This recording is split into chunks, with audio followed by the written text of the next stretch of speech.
নমস্কার, আমি অ্যাস্ট্রোলজার অঞ্জু গাঙ্গুলি। নবরাত্রি নিয়ে আগের ভিডিওতে আমি বলেছিলাম একটি টোটকার কথা। আজকেও আমি একটি নবরাত্রি নিয়ে টোটকা বলবো। সেটা কিন্তু সবাই করতে পারবে এবং মনে রাখবেন এটা কিন্তু আপনার রক্ষা কবচ হিসাবে আপনি ব্যবহার করতে পারবেন। যে কোনো বিপদ আপদ অবস্থা থেকে কিন্তু আপনি নিজেকে রক্ষা করতে পারবেন এবং এটা সর্বসময় আপনি নিজের কাছে রাখবেন। এবং যদি বাড়িতে কারোর শরীর খারাপ করে আপনি তাকে স্পর্শও করাতে পারেন। এটির এতটাই পাওয়ার কিন্তু হতে পারে।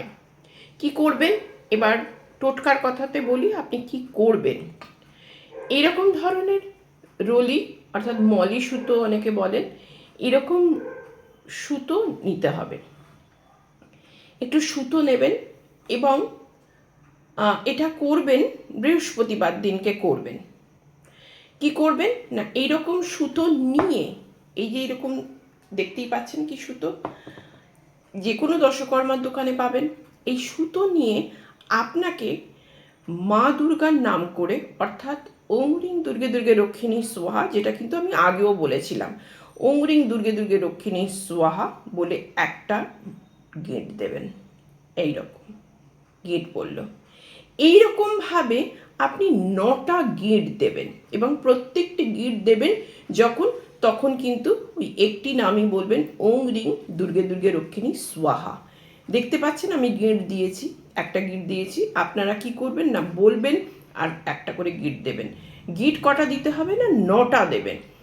এবং সেই দিনকে এই সুতোটা যতখানি লাগবে আপনার ততটুকু নিয়ে নেবেন।